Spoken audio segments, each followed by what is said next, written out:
Hey everybody, welcome to another episode of Foreclosure Help 777, where we talk about everything foreclosure related. Welcome to my channel. If you're new, please subscribe. It helps me and it helps others. I also have a Facebook page, which is right here at Foreclosure Help 777. You can join my group and we help each other out. I don't give legal advice. This is for entertainment purposes only. And let's move on to the verse of the day.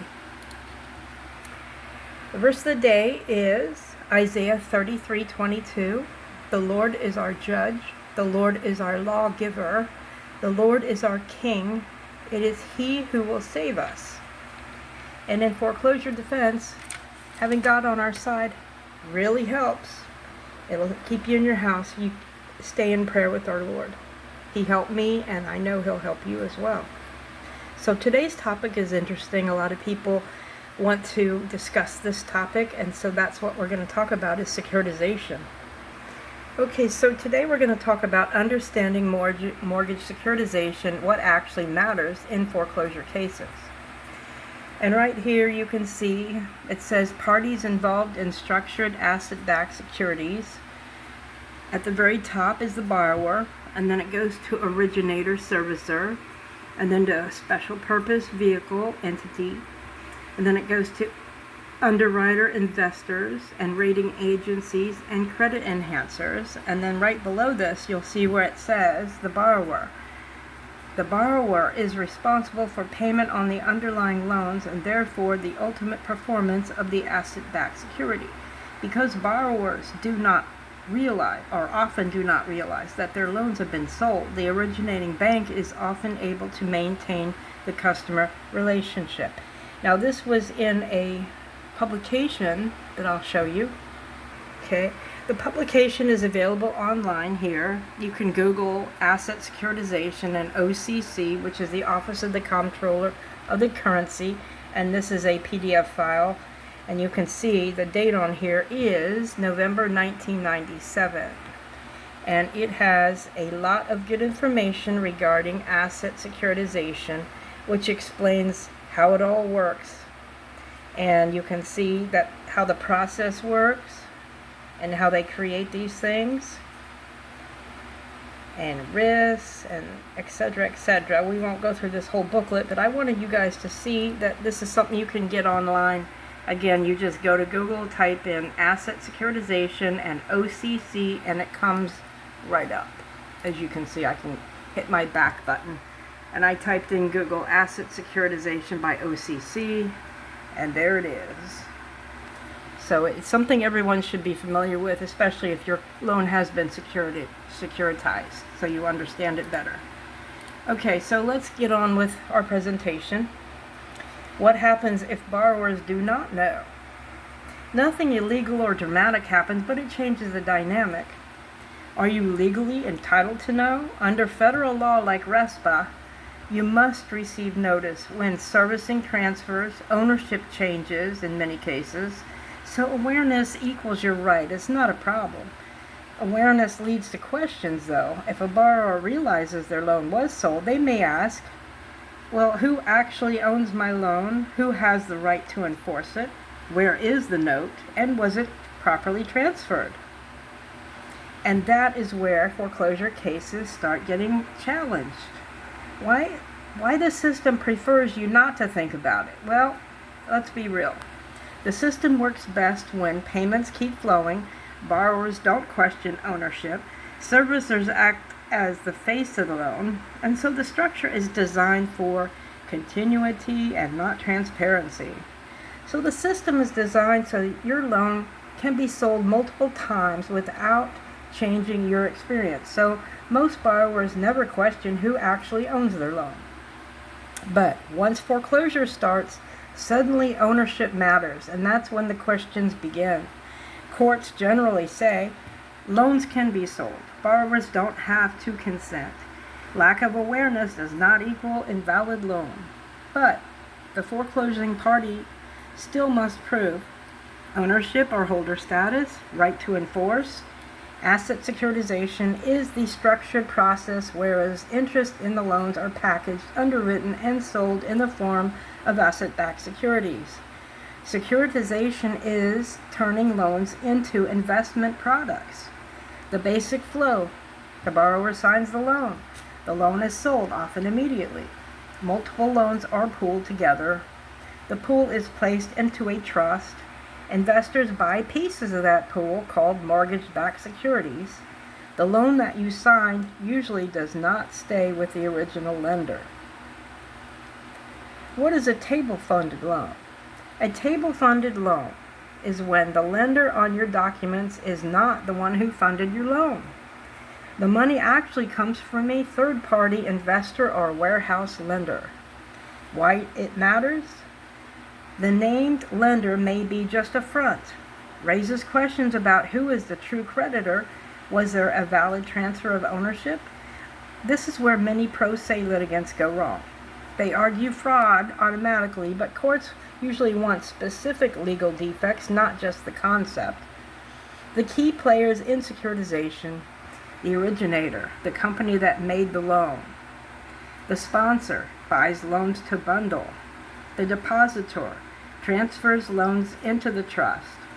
The trust, or REMIC, holds the loans. The trustee oversees the trust, often a bank, like U.S. Bank. Servicer collects payments. This is who borrowers deal with, the servicer. The Pooling and Servicing Agreement, or PSA, sets out exactly how a loan is supposed to be transferred into a trust, including the chain of endorsements on the note and assignments of the mortgage. The note, or promissory note. The intended chain is typically originator to sponsor, sponsor to depositor, depositor to trustee for the trust. Each step has endorsed on the note or launch and delivered. Most promissory notes are not endorsed as it should be, like this, just so you know. The mortgage or deed of trust. This follows a parallel but separate path. Assignments recorded in land records typically are the originator, depositor, trustee, but often mortgage assignments are done later. Sometimes only one assignment is recorded, usually right before foreclosure, guys. The note and mortgage don't always travel the same way, but legally they are supposed to follow the same chain into the trust. In securitization, loans are supposed to follow a very specific path into the trust. The note is endorsed through a chain from the originator to the sponsor, to the depositor, and then finally to the trustee. The mortgage is assigned along with a similar path. These steps are governed by the Pooling and Servicing Agreement. So when a foreclosure happens, one key question is whether the actual documents reflect the chain or whether there are gaps. The servicer is usually the one foreclosing, but may not own the loan. In Carpenter versus Longan, this is one of the most important mortgage law cases ever, and it fits perfectly in this presentation. Even though securitization involves multiple transfers, one rule from the Supreme Court still applies: the mortgage follows the note. Under Carpenter versus Longan, the right to enforce the mortgage depends entirely on the right to enforce the note. Plaintiff claims to act as trustee of a securitized trust, yet has produced no original note and relies on a defective lost note affidavit. This is common. Without evidence that the note was ever transferred into the trust or that the plaintiff or its predecessors possessed it prior to loss, plaintiff cannot establish standing or the right to foreclose. That is how you argue that. What are credit default swaps? This kind of goes hand in hand with securitization. A credit default swap is basically insurance on a loan or bond. If the loan fails, the investor gets paid separate from the borrower's obligation. So even if investors get paid through insurance, courts usually say the borrower still owes the debt. Let's look at the 2008 financial crisis example. American International Group, or AIG. What happened? AIG sold massive amounts of CDs, or credit default swaps, on mortgage-backed securities. They collected premiums, assuming defaults would stay low. But then the housing market collapsed. Loans defaulted in huge numbers, and by the way, they were made to default on purpose. AIG had to pay out billions. Investor recoveries and borrower obligations are separate tracks. Settlements can compensate investors without extinguishing the borrower's debt. But they do raise important questions about who is owed and what, and who can enforce. What is the DTCC? That is the Depository Trust and Clearing Corporation, which people need to know about as well. A central clearinghouse for financial transactions. It tracks ownership of securities electronically. In securitization, mortgage-backed securities are traded through systems tied to the DTCC. The DTCC tracks securities, not your individual mortgage note. Why securitization audits are usually a waste of money. Common problems. They're based on public databases only. They're full of assumptions, not admissible evidence. Courts treat them as hearsay. Judges often reject them because it's not based on personal knowledge. It's not authenticated business records. It's not tied to the specific loan with proof. An audit is not evidence. It's a lead at best. Was the loan securitized properly? Why it matters legally. Standing at time of filing. The chain of title, assignments, possession of the note, authority of the servicer. So the questions to ask: was the loan transferred before the trust closing date? Are there gaps in the assignments? Is the plaintiff the real party in interest? Is there evidence and not just claims? Here's the bottom line. Courts do not care if the loan was securitized. They care whether the party foreclosing can prove it has the right to enforce. So here's some common myths to debunk. Myth number 1, securitization voids the mortgage. It's false in most courts. Myth number 2, split note and mortgage equals automatic win. Rarely successful argument. Myth number 3, if the trust violated its own rules, foreclosure is invalid. Usually, only investors, not borrowers, can challenge that. So, what actually wins cases? Procedural defects, lack of standing, contradictory documents, failure to prove ownership, servicer authority issues. Securitization explains the system, but it doesn't win the case. Evidence does. Your loan can be sold without you even realizing it, but the party trying to foreclose still has to prove they have the legal right to do so. In a securitized FHA loan, here's the real flow. You pay an MIP, mortgage insurance premium. The loan is in a pool, often FHA insured securities like Ginnie Mae, Fannie, or Freddie. If default happens, FHA pays the servicer lender. That keeps the cash flow going to the investors. So, the insurance stabilizes the investment, but is paid through the lender side.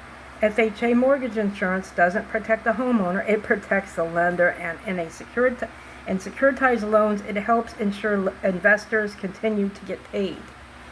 Missing assignments executed years later, inconsistent dates. Why it matters?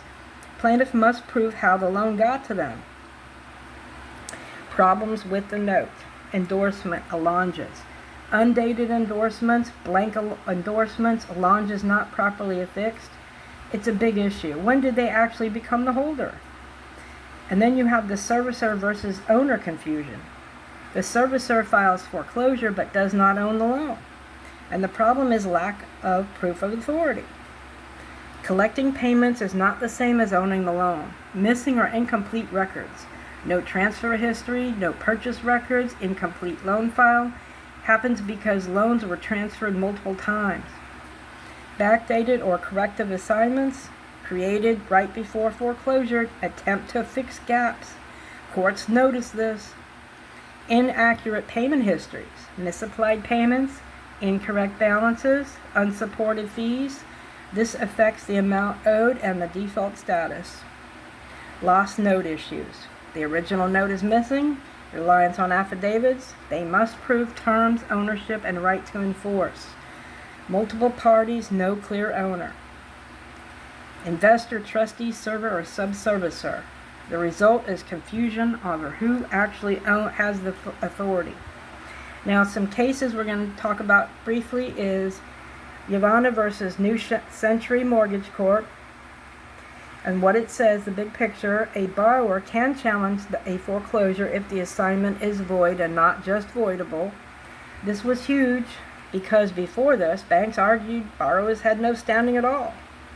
The key holding is a borrower has standing to challenge a foreclosure based on a void assignment. How to use it, even the California Supreme Court has recognized that borrowers can challenge a foreclosure when the assignment is void. And the Glaske versus Bank of America. What it says, a borrower can challenge transfer into a securitized trust if it violated the trust closing date. Specifically, late transfer into a REMIC trust equals potentially void. In California, cases like Yavanna allow borrowers to challenge foreclosures based on void assignments. Other cases like Glaske go further, suggesting that improper securitization transfers into trust may also be void. But courts are divided on that issue. In foreclosure cases, courts draw a critical distinction between void and voidable assignments. A void assignment is one that never legally happened, like a forged or non-existent transfer, and borrowers can challenge that. A voidable assignment, on the other hand, may have defects, but only certain parties, like investors, can challenge it. So the issue is not whether something went wrong in securitization, it's whether the defect is serious enough to make the assignment legally void. Okay guys, that wraps up today's presentation, and if you have questions you can leave them in the comment section below. And as always, everyone have a blessed day.